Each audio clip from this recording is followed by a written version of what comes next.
Berdasarkan umur yang 26 ada berapa yang ya, berapa yang tidak, muncul semuanya ya. Sampai akhirnya muncul di penerimaan. Kalau kita lihat di klasifikasi, kalau kita mau diubah atributnya ya, atau hapus atributnya, harusnya nick kita hapus juga ya. Oke, kita hapus dulu nicknya ya. Kita ini, tapi kalau gini menghapusnya ribet juga. Kita ubah dulu ya. Koma jadi titik koma dulu. Koma jadi titik koma. Refresh all.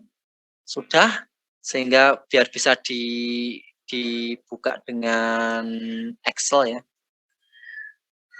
Aduh, ini gimana ini caranya?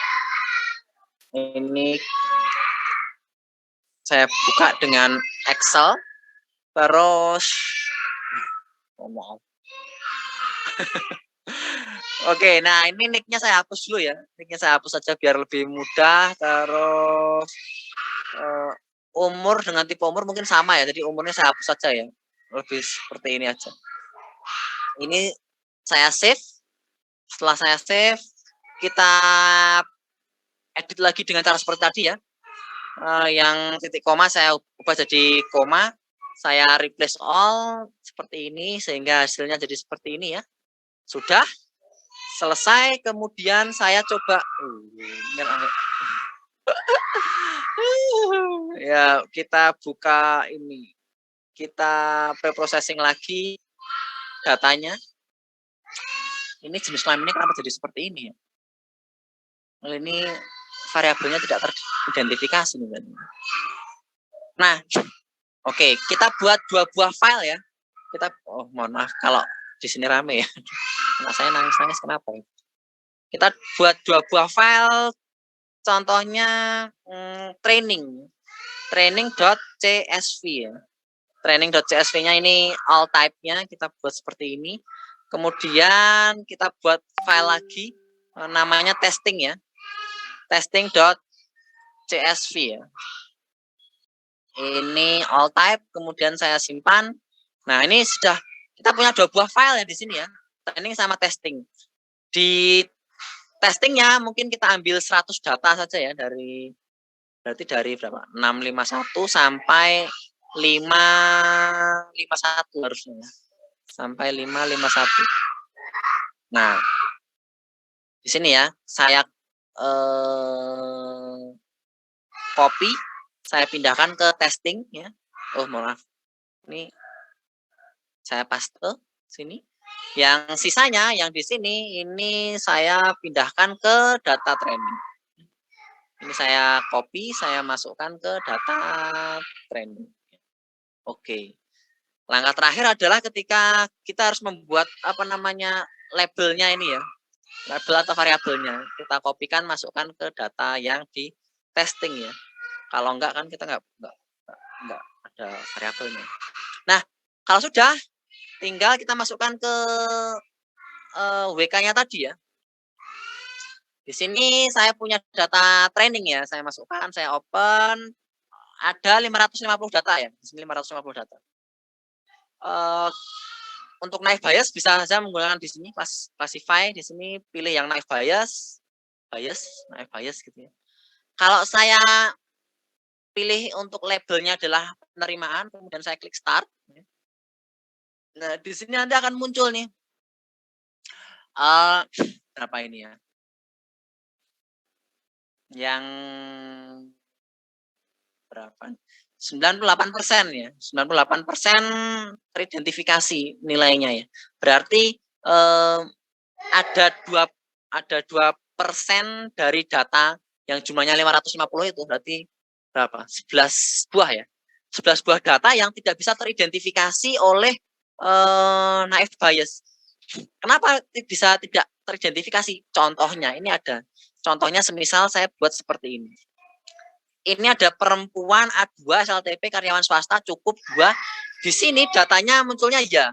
Tapi di data yang kesekian munculnya tidak gitu. Ya. Kalau seperti ini kan ada 2 buah data yang tidak konsisten ya. Karena tidak konsisten makanya si naive Bayes tidak bisa memprediksikan atau mengklasifikasikan data tersebut. Seperti itu. Ya. Nah, di kalau kita punya data testing tadi, kita bisa tambahkan di sini supply test set, kita pilih data testingnya di bagian sini ya, data testing, lalu saya open, di sini datanya ada 100 instances itu objek ya, objeknya ada 100, atributnya ada 7 ya, lalu kita klik start, waduh, training and test set are not compatible. Not compatible itu karena variabelnya berbeda.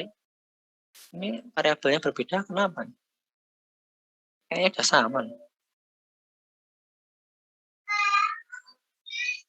Bentar, ini kenapa beda ya?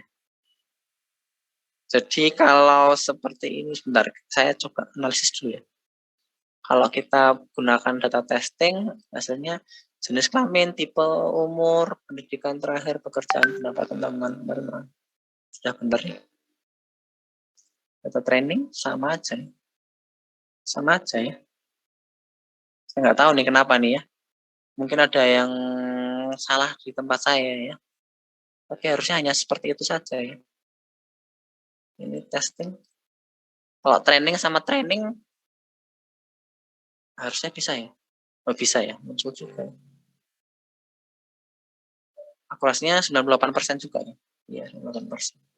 Tapi kalau di sini saya ubah ke testing, kenapa nggak bisa? Mungkin karena apa ya? Not compatible itu variabelnya berbeda ya. Saya nggak tahu ya kenapa, tapi yang jelas nanti munculnya akan seperti tadi ya. Munculnya seperti ini ya, seperti yang pertama ini. Nah, di sini true positifnya ada 2 nih ya. Kenapa ada 2? Karena ya dan tidak ya. Jadi kalau dianggap di sini itu kelasnya ya yang sebagai positif, maka true positifnya senilai ini. Kalau di sini tidaknya yang dianggap sebagai positif, maka munculnya true positifnya sekian, false positifnya sekian dan lain sebagainya, sehingga average-nya jadi sekian ya. Average-nya untuk precision 0,98, recall-nya 0,98, F-measure-nya 0,98, akurasinya 98 ya, seperti itu. Oke, sampai sini dulu. Ada yang mau ditanyakan? Ada yang mau ditanyakan?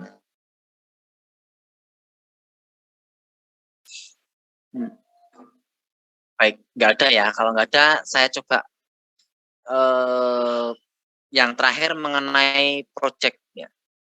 Saya akan coba jelaskan project yang bagaimana yang akan dapat nilai A gitu ya. Dan di sini saya sudah berikan beberapa contoh, ya. Contoh artikelnya. Ini biar naik gimana ya. Kalau kalian mengerjakan seperti yang saya kerjakan tadi, ya kalian punya satu data set apa ya? Kalian punya satu data set kayak tadi, data set Kartu Indonesia Sehat contohnya ya.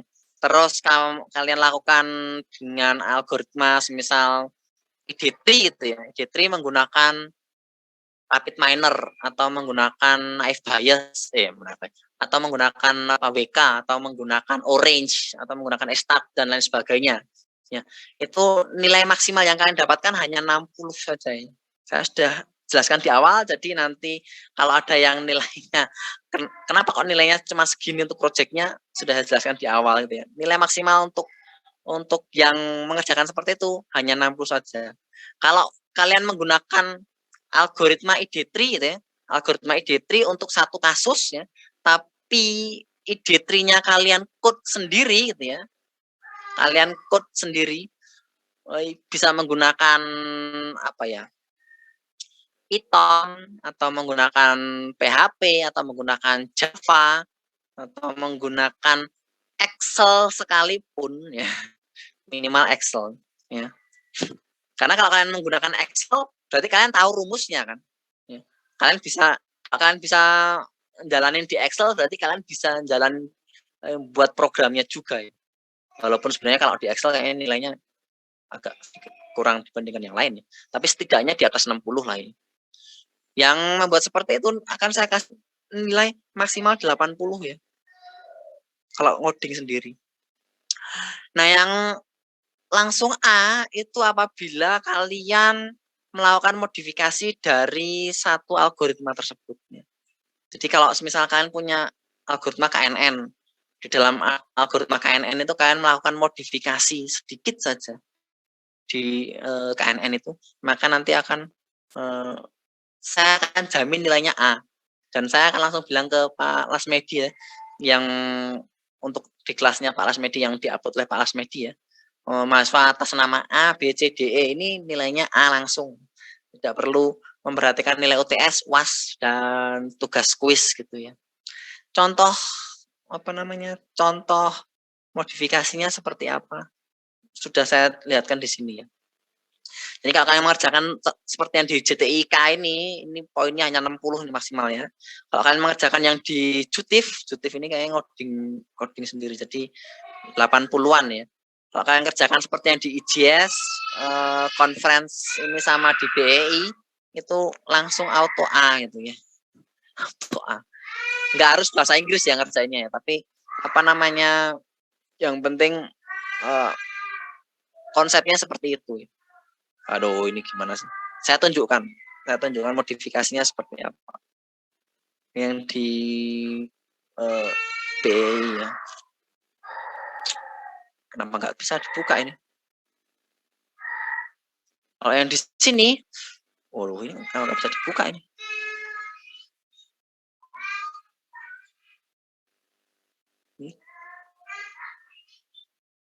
Oh, ini udah kebuka, mohon maaf. Oke. Di sini saya melakukan modifikasi di naive bias ya. Seperti yang saya bilang tadi bahwasanya naive bias itu punya kemungkinan untuk nilai probabilitasnya 0. Sehingga dengan nilai probabilitas 0 itu saya melakukan 2 buah modifikasi ya. Modifikasi yang pertama itu saya akan menghilangkan nilai 0 ya. Jadi kalau ketemu probabilitas 0, probabilitas 0 itu akan saya hilangkan dari perhitungan gitu ya. Itu kan hanya dengan menggunakan if saja ya. Gampang sekali. Terus modifikasi yang kedua saya mengubah dari perkalian saya ubah menjadi penjumlahan. Simpel sekali ya, dari perkalian saya ubah menjadi penjumlahan. Jadi dari yang awalnya kalau misal A dikalikan dengan B dikalikan dengan C dikalikan dengan D, saya ubah jadi A plus B plus C plus D gitu ya. Kalau A B dikalikan dengan C dikalikan dengan D, D-nya itu nilai probabilitasnya 0 kan pasti akan 0 gitu ya. Tapi kalau dijumlahkan dengan 0 ya nggak akan bermasalah dengan hal itu ya. Dan ketika saya lakukan ini ternyata nilai akurasinya meningkat. Ya. Nilai akurasinya meningkat ya. Yang naive bias sekian, yang modifikasi pertama, modifikasi kedua ternyata lebih tinggi daripada naive bias murninya. Seperti itu.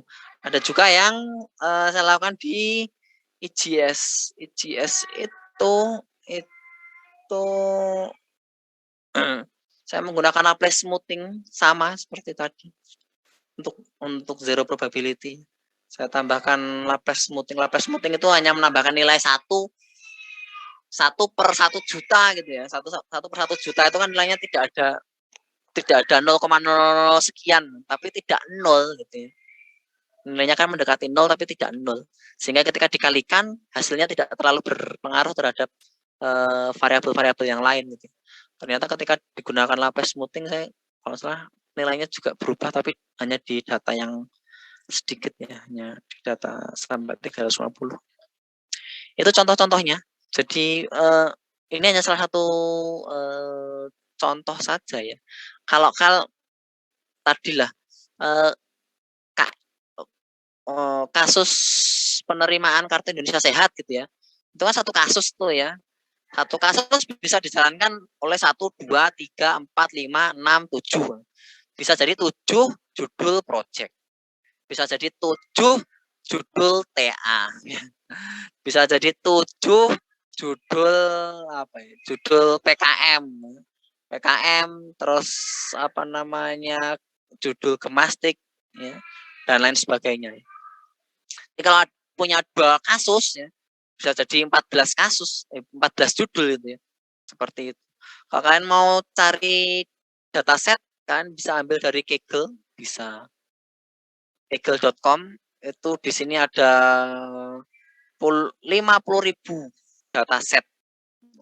50.000 dataset kali 7 algoritma aja udah 350.000 kasus ya, atau 350.000 judul yang bisa kalian ambil ya, seperti itu. Dan apa ya? Itu kalau mau ambil dataset dari Kaggle ya, walaupun sebenarnya saya lebih merekomendasikan data sendiri ya, terserah data apa aja, data buatan kalian sendiri ini, itu akan lebih bagus sih. Oke, sampai sini ada yang mau ditanyakan? Saya persilahkan. Silakan kalau ada yang mau ditanyakan. Izin bertanya, Pak. Ya, silakan Mas Dimas Adnan. Angkatan berapa, Mas? 2020, Pak. Oh, baik. Bagaimana, Mas? Tips untuk memilih algoritma yang tepat buat suatu kasus gimana ya, Pak? Nggak ada. Saya langsung jawab aja, nggak ada. Kalau kamu perhatikan di apa namanya, di belum saya download ini ya. Di sini lah. Di JTIK. Yang saya share juga di apa namanya di Eldiru ya. Kok ini game salah. Aduh, di JTIK yang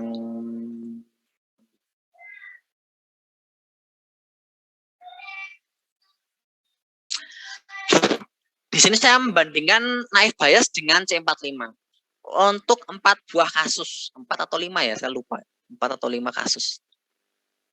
Kasusnya, kasus pertama ini Kak Kis, ini kedua kartu kredit, ketiga usia kehamilan, yang keempat kelayakan anggota kreditnya. Kalau diperlihatkan hasilnya di sini, mana ya hasilnya ya? Nah, untuk kasus pertama ternyata nilai precision, recall, dan akurasinya sama.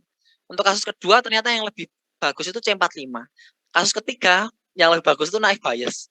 Kasus keempat yang untuk precision yang lebih bagus itu naive Bayes. Untuk recall dan akurasinya yang lebih bagus C45. Dari sini saya nggak bisa ngambil kesimpulan bahwasanya mana algoritma yang lebih bagus antara dua itu, Mas. Antara algoritma C45 atau algoritma naive Bayes. Karena semua tergantung pada kasusnya masing-masing. Gitu. Satu kasus itu variabelnya lebih apa ya, cenderung ke algoritma apa gitu yang bisa digunakan gitu. Dan untuk menentukan itu harus banyak baca, Mas. Harus banyak baca algoritma. Oh, ternyata ada satu penelitian yang membandingkan 2 buah algoritma, dan di kasus itu algoritmanya lebih bagus algoritma A gitu ya. Di algoritma, kenapa lebih bagus di algoritma A? Biasanya dia akan dianalisis segala macam gitu. Nah, kalau di tempat saya ini, yang di paper ini, saya nggak sampai sedalam itu ya, nggak sampai sedalam menentukan, oh kalau atributnya itu bertipe A, B, C, D, E dengan karakteristik ini, maka lebih bagus menggunakan SVM atau support vector machine dibandingkan naive Bayes. Nah, itu harus banyak baca sih, Mas. Jadi untuk saat ini mungkin Mas Dimas tinggal memilih aja, saya mau pakai algoritma mana gitu. Ya, bebas saja. Baik algoritma klasifikasi, algoritma asosiasi, maupun algoritma clustering, yang bebas di antara 3 itu. Saya nggak merekomendasikan untuk menggunakan regresi linear gitu ya. Regresi linear itu ya bisa aja untuk prediksi sebenarnya regresi linear. Prediksi apa namanya nilai saham. Prediksi nilai saham 5 tahun mendatang berdasarkan nilai sekarang. Prediksi harga emas itu bisa aja menggunakan regresi linear. Tapi nggak akan cocok. Kenapa? Karena nilainya naik turun gitu kan.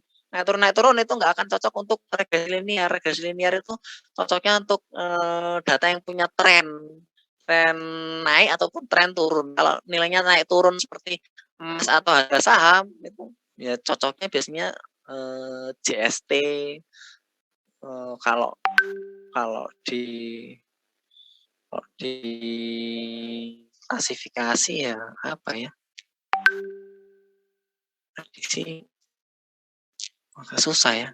Kayaknya lebih cocok machine learning sama CST sih, kalau yang harga emas seperti itu ya.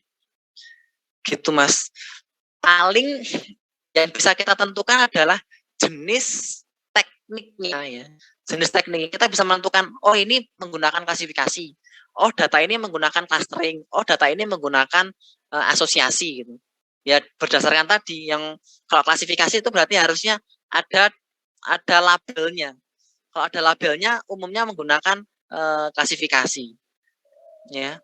Kalau kita melihat kedekatan antar data ya kita bisa menggunakan clustering.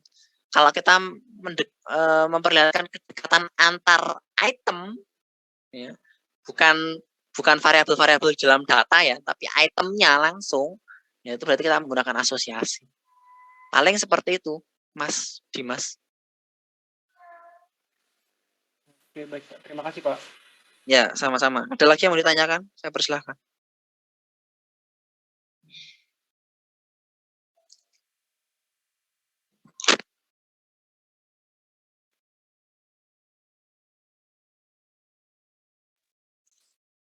Tidak ada yang mau ditanyakan? Sudah cukup.